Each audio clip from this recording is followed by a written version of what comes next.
Kusenjalo, imo iseyeyesiqhelo kwiDyunivesiti iNelson Mandela eGqeberha kwiphondo leMpuma Koloni kulandela ukuvalwa mba kwamaziko emfundo ephakamileyo izolo kulo lonke eli leDyunivesiti ithi ibibambe uthotho lweentlanganiso izolo neenkokheli zabafundi ebebeqhankqalaza. Kufikelelwe kwisivumelwano ngemiba eyahlukeneyo mayelana nenkxaso-mali yabafundi. Ukanti ke intatheli yelijelo uLerato Fekisi usiphathele ingcombolo epheleleyo.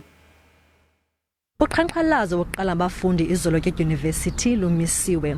Kuvakala ingathi imanagement yale dyunivesithi nabafundi bakwazi ukufika kwisigqibo, kodwa ngoku masithene ne-spokesperson yedyunivesithi uZandile Bambela. Zandile, izolo abafundi benabo nadibana nabo naxoxa ngengxaki abamelene nazo. Zithini izigqibo zale meeting?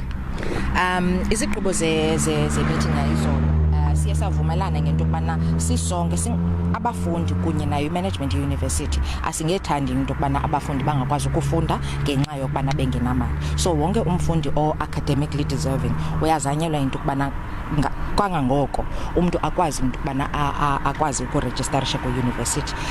Kungoko ke kuthathwe isigqibo sokubana kwindaba yamatyala labafundi abafundi bakwazi into kubana ba proceed with i-registration, basayine i-form yoku acknowledge ityala elo, apho ke bangakwazi into kubana balibhatale mhlawumbi as unyaka uye uhamba. Kuye kwabakho nesibhengezo seminister kwiveki epheleyo yento kubana kukho ulongezelelo kwimali enikwa i-NSFAS. Oko ke kwenze into ba kukwazi into ba kubekho i-students ezikwazi ukufumana i-confirmation ye-funding. Kungoko ke kukwazi into ba ku-clearisho for i-registration abafundi aba more than 18,000 okwangoku.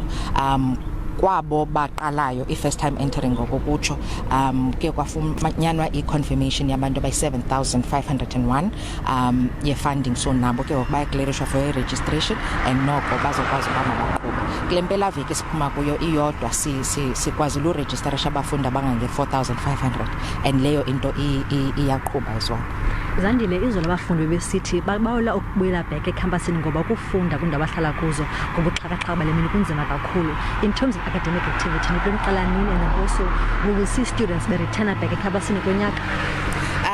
Look, izifundo ngenxa yalobhubhane sikuwo we-coronavirus kuye kwafuneke kudityaniswe ubuxhakaxhaka by online learning, kudityaniswe nento kubana kubekho abo bakwaziyo ukungena ekhampasini, ikakhulu abo banida i-labs into ba mabasebenzele kulo njalo njalo. NguZandile Bambela, i-spokesperson Mandela University, sithi noko bakwazi ukuthetha nabafundi bafika kwizigqibo esithi in terms of i-payment ngabafundi aba-18,000 abafana uNSFAS, abafundi abatsha ngaba-7,000 abafumene i-funding, and then also esithi in terms of academic activity esikolweni izoqala nge-23rd kaMarch. Kodwa ngoku masibile kuwe studio.